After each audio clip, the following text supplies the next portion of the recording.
ఏంటమ్మా ఫోన్ చేసి అంత అర్జెంట్ గా రమ్మన్నావు? రా రా, నీ గురించి ఎదురు చూస్తున్నాను. ఇంత లేటా? ఇప్పుడు వచ్చాను కదమ్మా, విషయం ఏంటో చెప్పు. చెప్తాను. ఇప్పుడు కాదు, ఇంకో ముఖ్యమైన వ్యక్తి రావాలి. ఈ లోపు నువ్వు వచ్చి కూర్చో.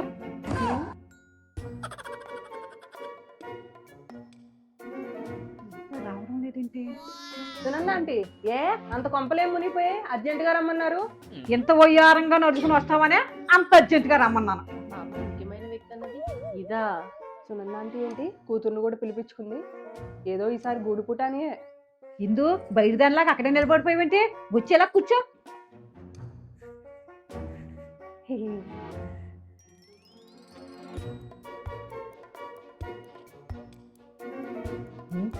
గంట నుంచి ఫోన్ చేస్తున్నా, దీని ఫోన్ బిజీయే వస్తుంది.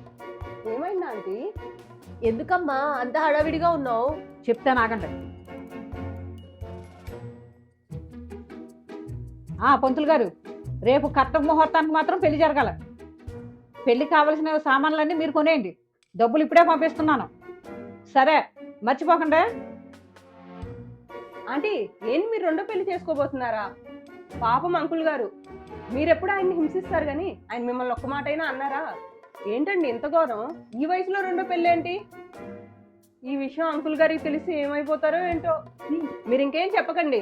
మీరు పెళ్లి చేసుకోవడమే కాకుండా ముత్తైదుల్లో మా చిన్నపిల్లల్ని పిలుస్తారా? ఎంత గౌరవం, ఎంత గౌరవం! అయినా ఇంక మిమ్మల్ని చూసి మేమేం నేర్చుకోవాలండి? అమ్మా నిజమా? మొన్న నాకు కంగారుగా పెళ్లి చేసింది, నువ్వు రెండో పెళ్లి చేసుకోవడానికా? ఏంటమ్మా ఇది? నువ్వు మరీని మీ అమ్మగారి గురించి తెలియక ఆవిడ ఇన్ని రోజులు జుట్టుకే రంగేస్తుంది అనుకున్నాం. మనసుకు కూడా రంగేస్తుంది. మనిషి చూస్తే ముదర, మనసు చూస్తే లేత. తీసుకో ఇందు, ఇంకా ఆపుతావా? నా మాట వినవా నువ్వు? అందుకే అనేది నీకు తడి తక్కువ తపన ఎక్కువ అని. ఉన్న మొగుడుతోటే వేగలేకపోతున్నాను, నాకు మళ్ళీ ఇంకో మొగుడా? మేము వచ్చి ఇంతసేపు అయినా తెగ లాగ్ చేస్తుంటే ఎవరైనా ఏమనుకుంటారు? పైగా పంతులు గారితో ఫోన్ కూడా మాట్లాడారు. మీ పెళ్ళే అనుకున్నాము.